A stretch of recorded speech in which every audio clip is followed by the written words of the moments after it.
It's so interesting to hear what you're hearing behind the scenes. Spill the beans. We've got so much tech, hardly anyone uses it. And therein lies the problem. I see AI democratizing the whole hierarchy of a law firm. I think that will be the deciding factor on which firms survive. How that firm is like publicly, we've got this technology, but then internally are not utilizing it. What's going on there? It's not because they're lazy or they don't want to embrace change. It's because it's not being dealt with in the right way. And I think the biggest gap is training. That's fascinating, but also very odd.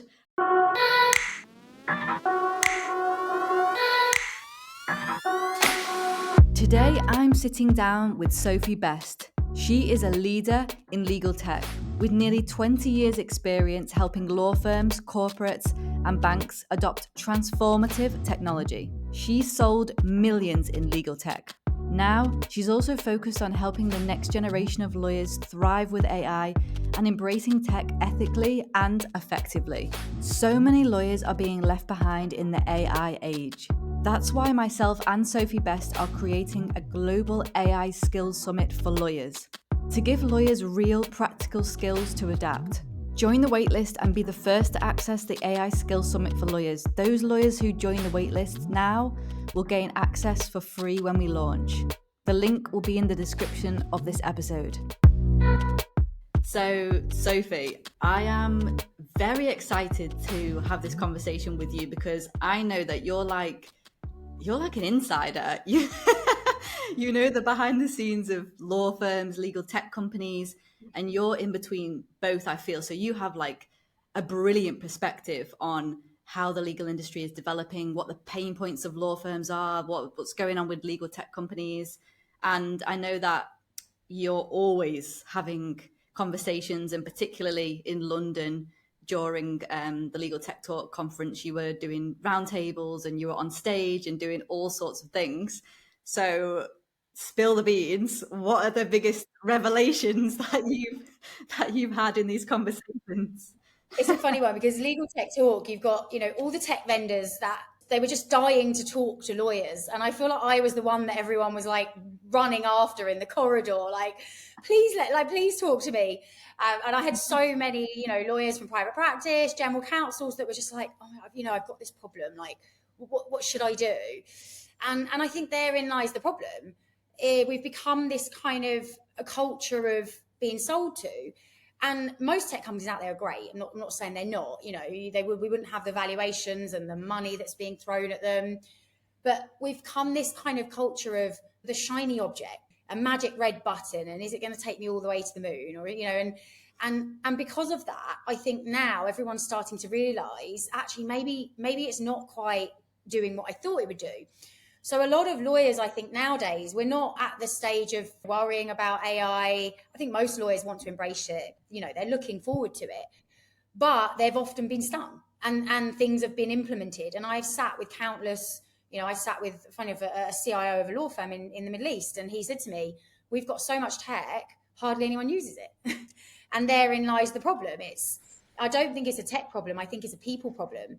Because people aren't being involved early enough, and we're not dealing with adoption, we're not dealing with mindset. And I think the biggest thing that I've seen is that there's no trust, and that, we're humans, and that's never going to change. And because no trust has been built, no kind of adoption, no mindset, in terms of change management has been brought in, there's kind of this barrier, and we're left now in this almost middle ground.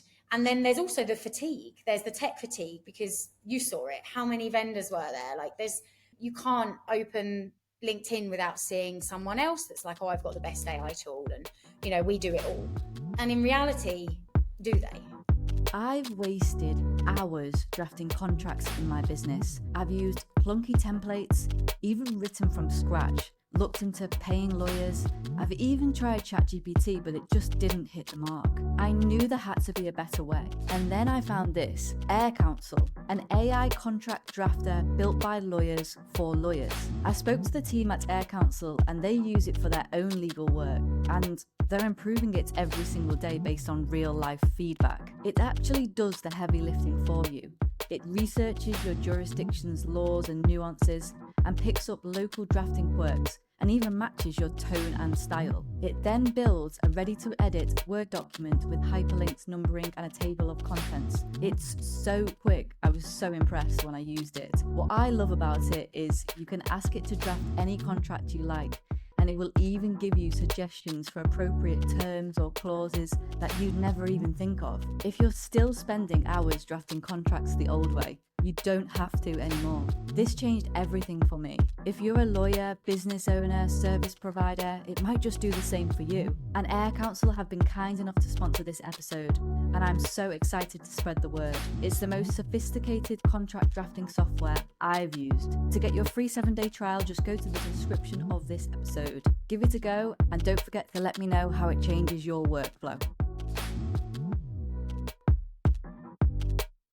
You know when you say there's no trust, are you talking about there's no trust with technology? I don't think the problem's the tech. I think there's no trust in that. A lot of it's that they don't trust that it's going to do what they've been promised. Because we've all been promised, this tool's just going to save you 40% and it's going to draft a contract as good as you can. And we all know that's never probably going to happen. And I think we've been kind of missold in a way. So I think the trust hasn't been built because instead of someone sitting with a lawyer and saying, this isn't going to be as good as you, this isn't going to draft a contract in 2 minutes that's perfect. But what it is going to do is it's going to allow you to question it. It's going to allow you to leverage data, and it's going to allow you to not sit until 3 a.m. trying to find something.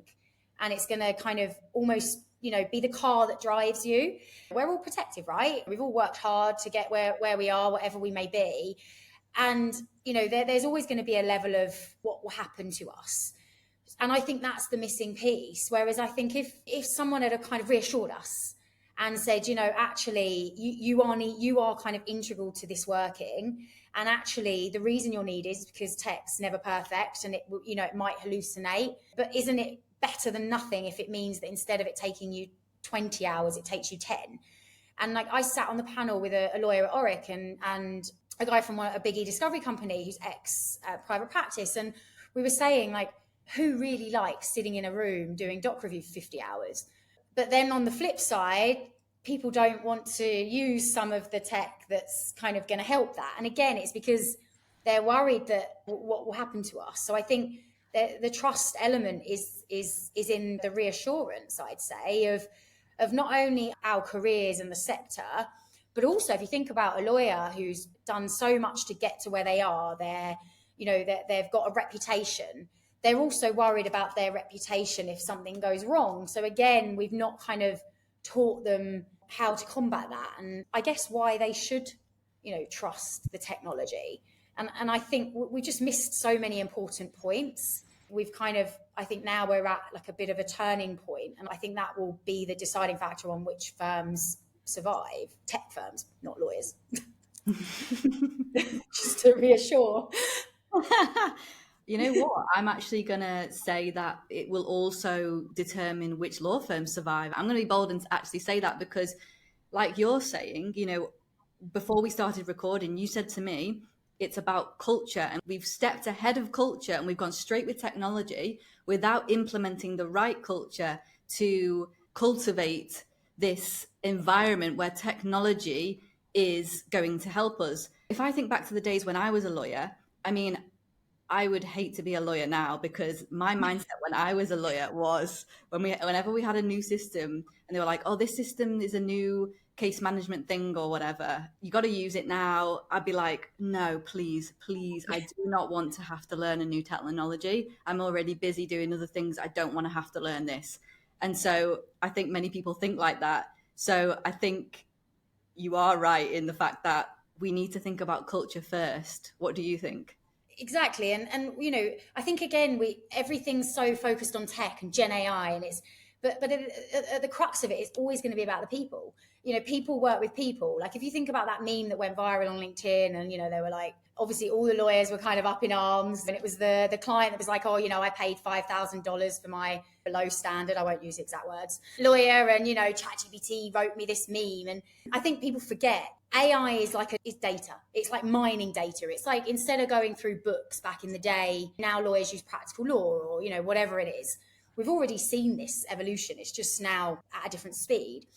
But I think when it comes to law firms, you're not paying a lawyer to just mine data. You're paying them for advice. You're paying them to think between the lines. You're paying for them to think, well, actually, but I was on an M&A deal years ago and something came up that no one could have ever anticipated. Your things happen that the human brain retains.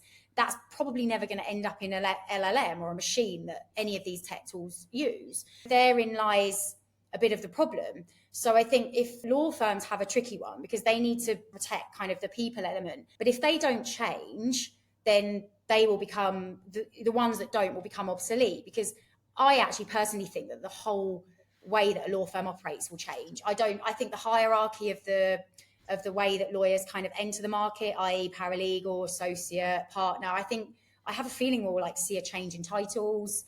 I think that whole kind of stepping stone will be kind of thrown to the wind. I think the billable hour is a little bit dead. But I don't think it's a bad thing. I think we're going to switch to value-based selling. So I think, think about you order something online. If you want it tomorrow or in Dubai today, 15 minutes, you pay extra.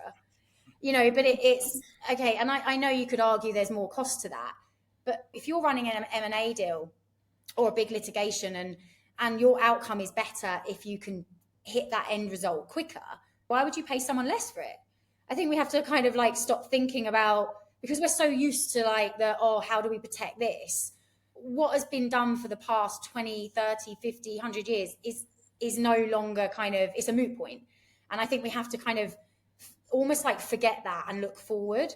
And to look forward, the model has to change. And I don't think that's a bad thing. And I actually think for law firms, it's a chance to change things for the better, because I was at a conference watching a panel and we had a top kind of GC and the managing partner of Pinson Masons. And she got grilled. I really felt for her because she was brilliant. And she was, everyone was like, oh, a law firm's dead and, general counsels are not going to need you anymore.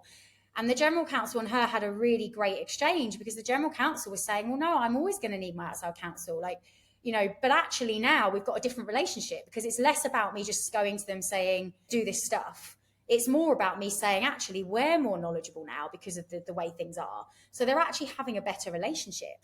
And, I sat with a lawyer at Freshfields for coffee the other day, and she was saying, because the general counsels are more kind of informed now, that actually it's enabling us to run a case better. We don't just want to do 100 hours of doc review if we don't have to. We want to be able to advise them. And I think for law firms, it's going to be a case of the change of billables is going to, maybe it will take a bit of getting used to, and it might hurt them on the bottom line just very briefly.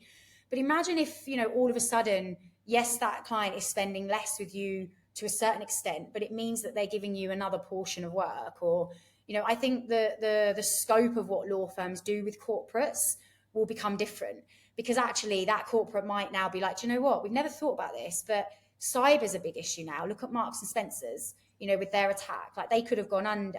I guarantee you that legal team probably had advice from top law firms that have dealt with this, because they handled it really quickly. And I don't think they've been, they've obviously had an impact, but the impact could have been worse. And I think that's what it's going to be: strategic advice versus just your standard doc review. And I think that's got to be more beneficial. Surely as a lawyer, that's what you want to do. You don't want to just be firefighting. You want to be kind of a partner to them. So I think it's going to be a struggle, but I also think it's a positive as well. I think everyone always talks about the negative too much, rather than looking at how can we actually look at why this might be good. Mm-hmm. You are right. I think people look at the negative because most people, particularly lawyers, don't like change. And I think, like you mentioned, there's going to be huge change. I see AI democratizing the whole hierarchy of a law firm. I've spoken to a tech developer who has created a system which basically allows anyone within a law firm to, through AI, look for clients and be able to be proactive in terms of, okay, which companies are going through things like, for example, the M&S attack. Okay, they've gone through this. They might need help with X, Y, and Z. So we'll go and we'll be proactive as opposed to being reactive. I just think AI is just going to democratize just everything. So I think you're totally right. Everyone thinks about the AI as like doing what a lawyer does. And I think they're missing a trick. Like the best sessions I have with lawyers are like showing them how to manage their calendar better or prepping for a meeting. Like I spoke to a partner of a law firm in the Middle East, and she was saying the biggest impact it's had for her is, the minute that she goes into a meeting with a senior GC, she can use the AI to get a full summary of everything she's done. It looks at her emails, it looks at documents, it looks at meeting transcripts. And rather than her scrolling through 50 emails, she says, like, summarize this, the work we've done and what were the call to action points. Now, yeah, okay, maybe it's going to miss something, but is she going to miss something? If, does she have time to read 50 emails? Probably not.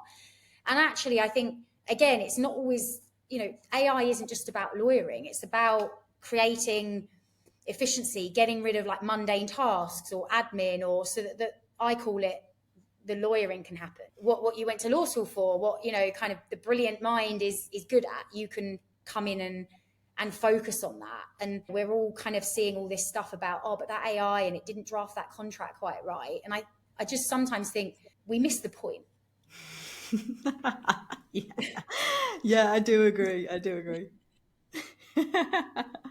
What do you think then, in terms of, if we go back to the point on culture, in your opinion and experience, and based on all these conversations that you're having with all these different people, how do you think a law firm should structure or think about culture when it comes to implementing this type of technology? I think it's kind of a few things. I think that they need to involve people earlier on. Now, of course, that doesn't mean you're going to involve every lawyer, because you just never get anything done. One person might like this, one person likes that, and but ultimately it's human nature.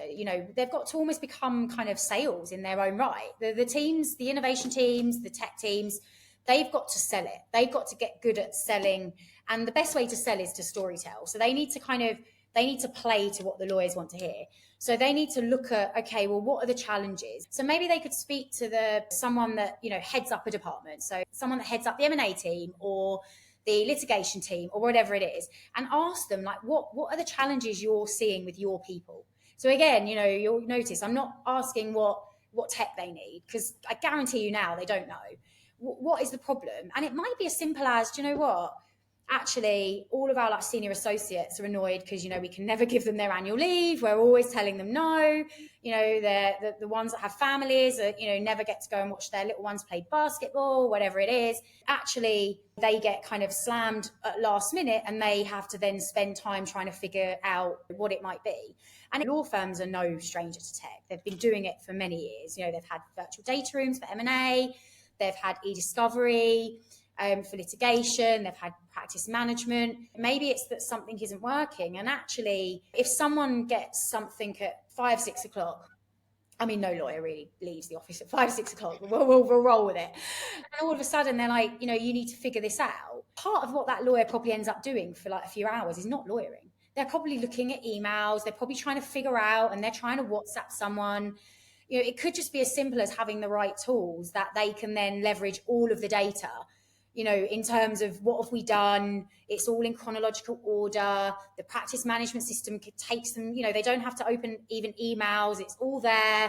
The notes from that associate who's on another call with another client. Sometimes it's just about access to information. And I think the minute that you kind of then can be like, well, actually, if we can bring in something that alleviates that pain, or it might be that I had a chat with a lawyer recently and she was like, redlining, we get third-party contracts and they're urgent.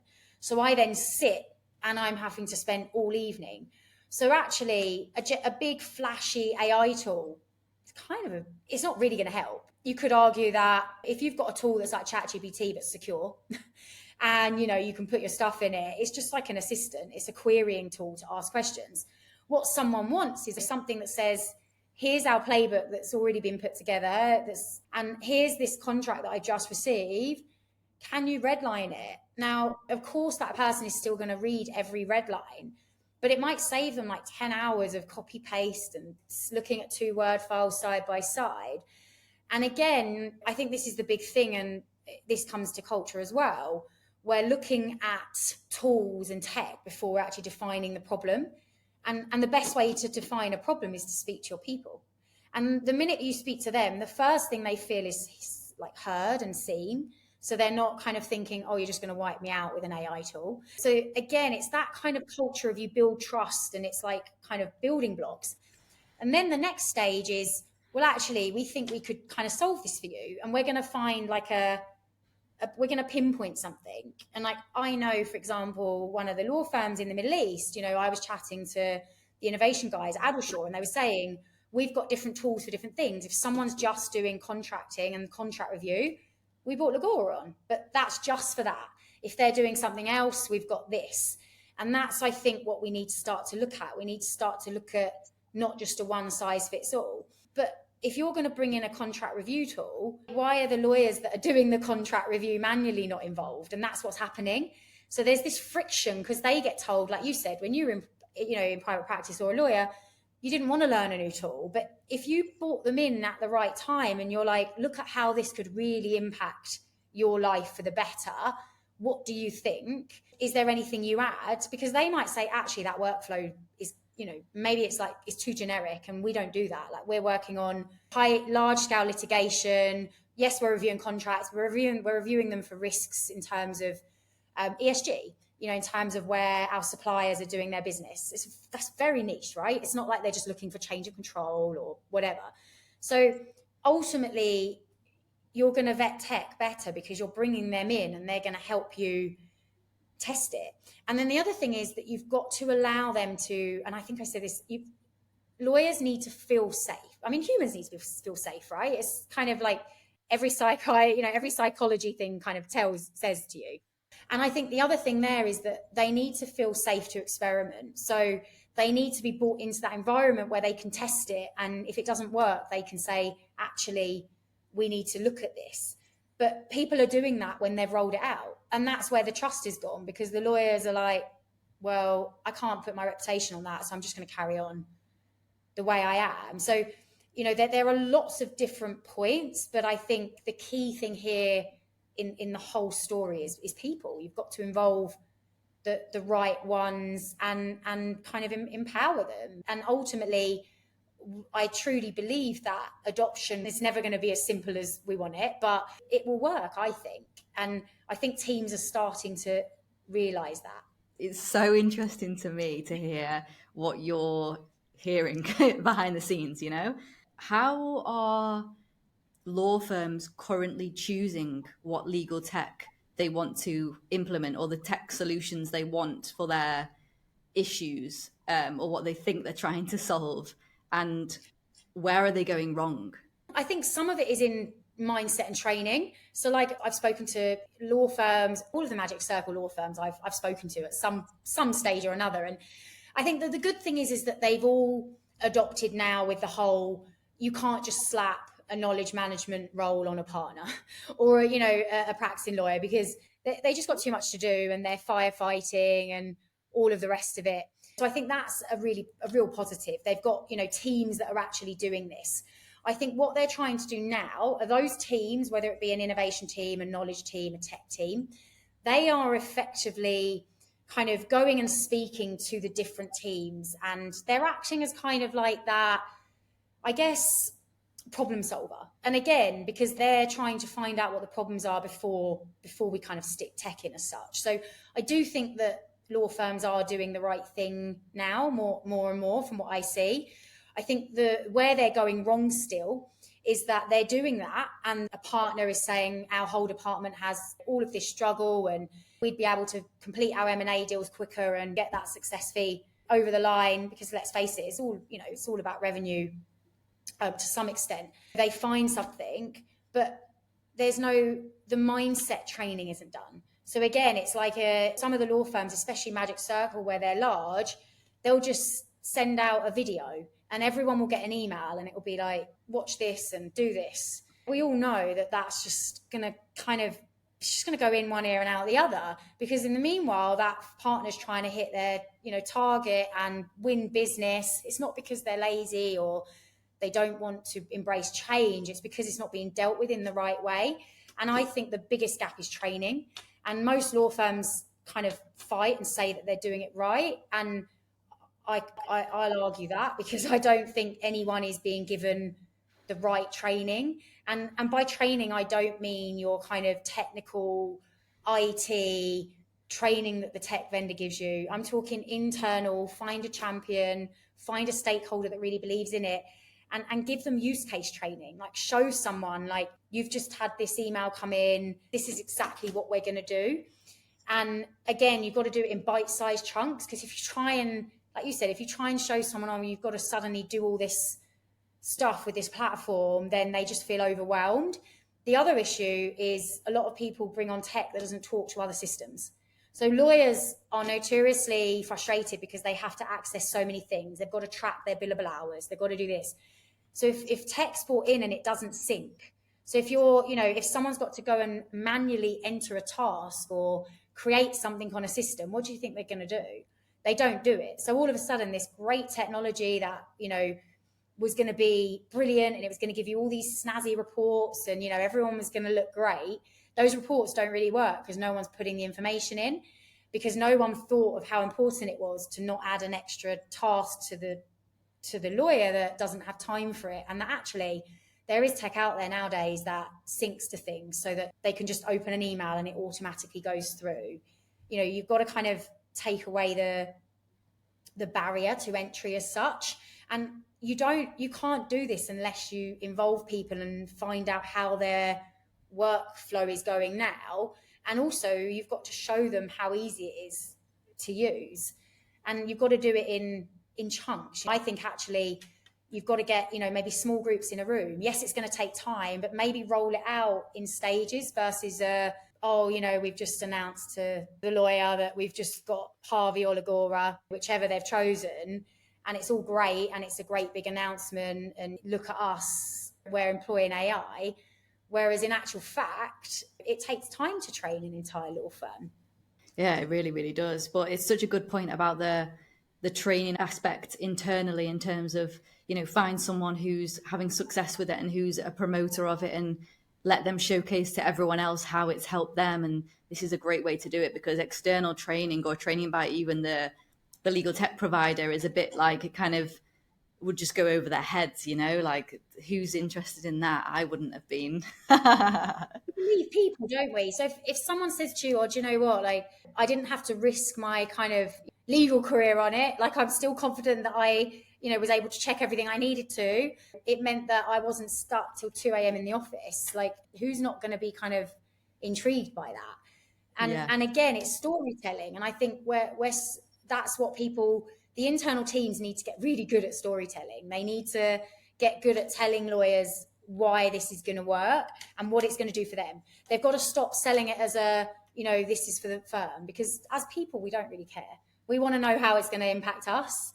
And I think, again, that's where everyone goes wrong, in my opinion. Tech firms and law firms are going to hate me now. No, it's a great perspective.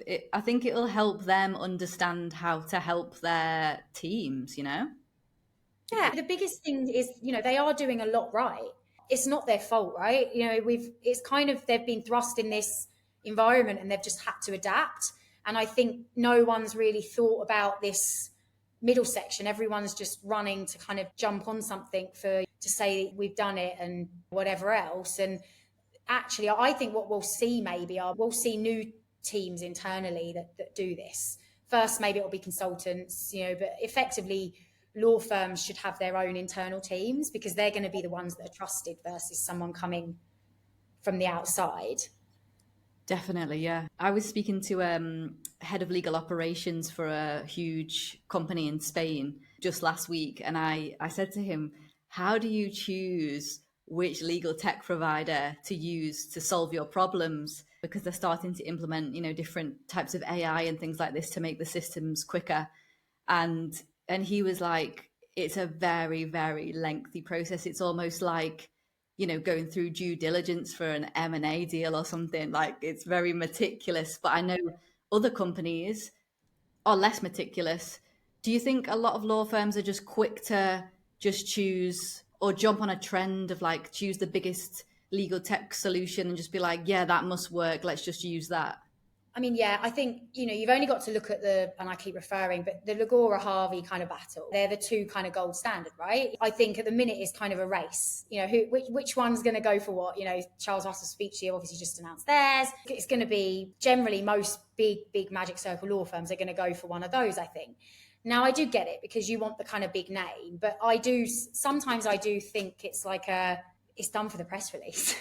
And because I know so many firms that have made this big song and dance about Harvey or Lagora, and then when I've spoken to like 20, maybe even 30 lawyers that I know really well internally, and I'm like, so how is it? They're like, I don't know. I'm like, what do you mean? I'm like, aren't you using it? They're like, no. I know for a fact that firms like, a large Magic Circle, I was about to say them, but let's keep it anonymous.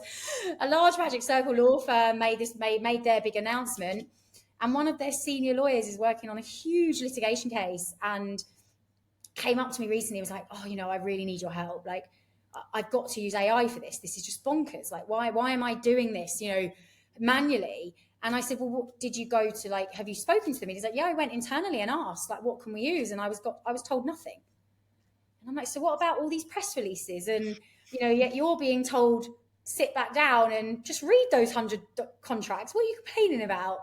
In the meantime, he's got, $1 billion kind of oil and gas litigation that's going on. And actually, when he tells me what his problem is, I know for a fact that certain kind of tools could really, really help and save a lot of time, which is not him trying to get out of work. It's him trying to prioritize things and whatever else. So that to me proves that, yes, we're hearing all these buzzy kind of videos and stories, but the word on the ground is a little bit different. And, so I think there's a bit of a disconnect. There's a lot of kind of, we don't want to be seen as like sitting on the fence.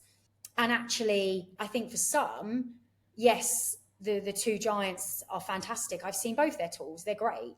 But again, it's not always a one size fits all.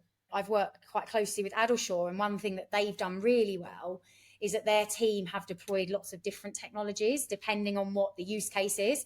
And the lawyers that want to use the technologies have to even go through the innovation team so that it's used in the right way. So they're almost kind of not ring fencing it to be a problem. They're ring fencing it for the right reasons so that people use it properly. They don't get frustrated if the results aren't right because, they don't really know how to use it. I know for a fact they've bought on Lagora, but, again, they're not saying that that's just the only tool. That's fascinating, but also very odd how that firm is like, publicly, oh yeah, we've got this technology, but then internally are not utilizing it. I don't understand what's going on there. So I think there's two parts. I think one part is that it's very easy to put a press release out and say, we've onboarded it firm wide, but when one license is, and I know how much they cost, but I'm not going to say it, it's quite expensive, and it's a seat license, and you've got firms that have got hundreds, thousands of people, that obviously becomes very expensive. So I think you've got cost as one that becomes an issue of, who gets access, because the law firm has a balance sheet, right?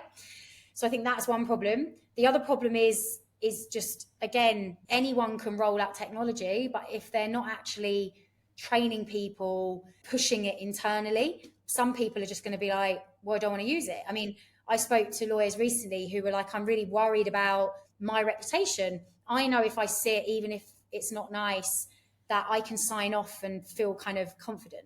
There's a growing concern of how confident can I be if I use a tool, which again all goes down to training, because if they're taught that actually the tool isn't just going to take their judgment out, it's just going to be used as an aid, and it's going to potentially get them to the finish line quicker, but they're still going to ring fence every point. They're still going to kind of qualify things, they're still going to check, they're still going to look at sources, then actually they become less worried about that. But the fact that I've probably had hundreds of lawyers tell me that, both private practice and in-house, tells me that they've not been told really the right way to use it, despite all of this big buzz and all of these press releases. Wow, that is fascinating. Simple, right? All people need to do is train. It's so easily solvable. Like, start training people, start finding someone, like find that impact, that person in the firm that actually you have given access to and they like it.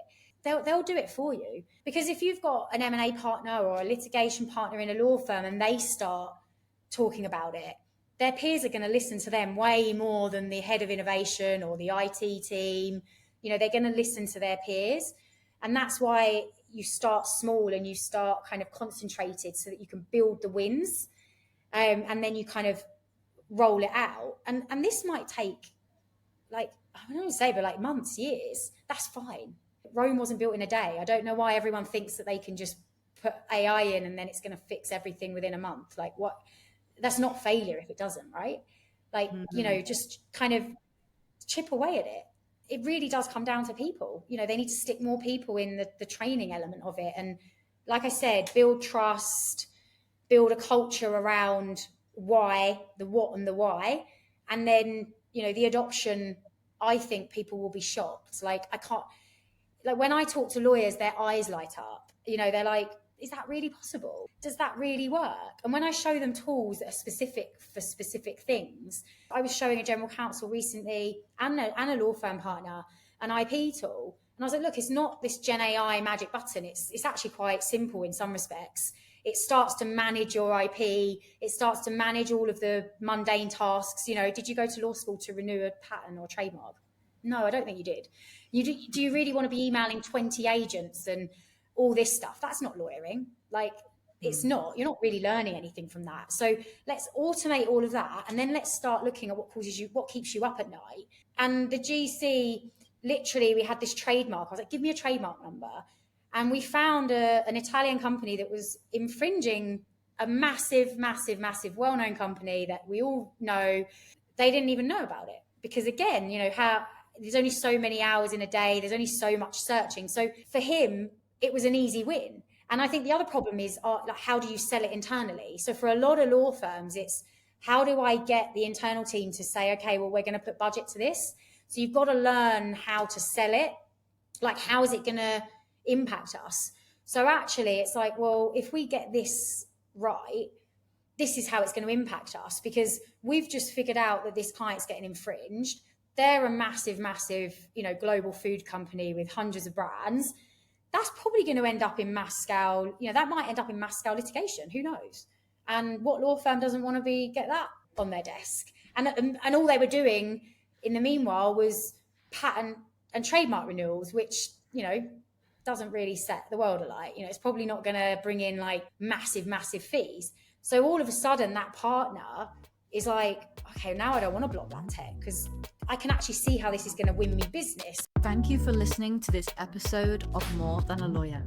If you're a legal tech founder still trying to grow your brand, the reality is this: someone with half your expertise is about to out-position you. And when they do, you don't just lose reach, you lose deals, investors, opportunities, and more. I'm opening exclusive free access to a blueprint I've never shared publicly. If you want to become law firm's go-to legal tech solution, you'll need to become the leading authority. I explain exactly how in my blueprint. Go to the description of this episode to get it sent straight to your inbox now.